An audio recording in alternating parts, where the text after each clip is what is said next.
Bonjour, bienvenue à El Barbatrucco Matematico. Aujourd'hui, nous parlons de critères de divisibilité, c'est-à-dire les critères qui nous permettent d'établir si un numéro est divisible ou pas par un autre numéro que nous appelons diviseur.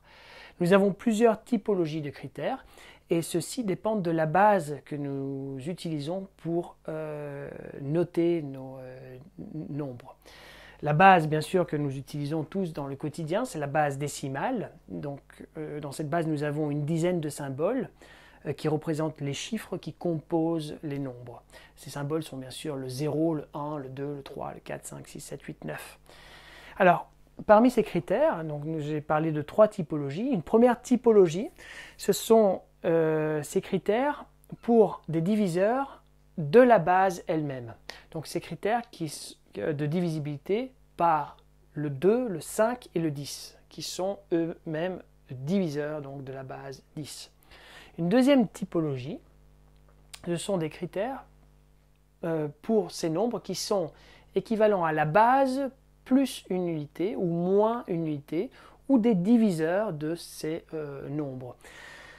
Donc la base étant 10, ce sont des critères qui, dans notre cas, iront bien pour le 11, le 9, et les diviseurs de ces b plus 1, b moins 1, c'est-à-dire dans notre cas 3. Où je rappelle, b indique la base du système que nous utilisons.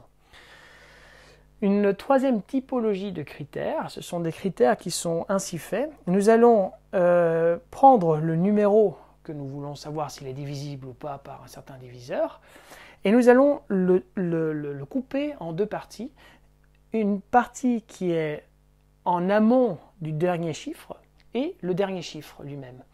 À partir de ce numéro et de cette division que nous allons faire, nous allons construire un nouveau numéro que j'indique A', avec A', qui sera égal à la partie sans la dernière chiffre plus K fois, ou K c'est un paramètre, un numéro qui va dépendre du diviseur que nous sommes en train de considérer, K fois, je vous disais, le dernier chiffre.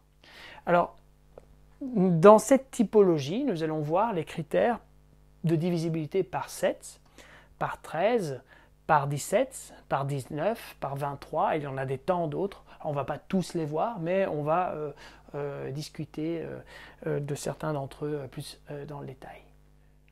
Regardons maintenant la première typologie de critères. Donc ce sont pour les diviseurs qui sont eux-mêmes diviseurs de la base, donc pour le 2, le 5 et le 10, alors ce sont des critères que nous connaissons tous, il suffit d'aller voir le dernier chiffre.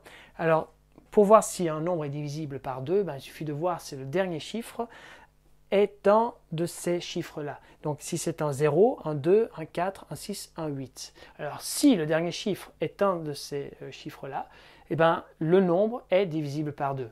Par exemple, 12, on va voir le dernier chiffre, c'est 2. 2, donc, il est divisible par 2. Différemment, 11, le dernier chiffre, c'est un 1. Donc, 1 n'est pas équivalent à 0, à 2, à 4, à 6, à 8. Donc, il n'est pas divisible par 2. De même, divisibilité par 5, un numéro est divisible par 5 si son dernier chiffre est égal à 0 ou bien à 5. Et un nombre est divisible par 10 si son dernier chiffre est équivalent à 0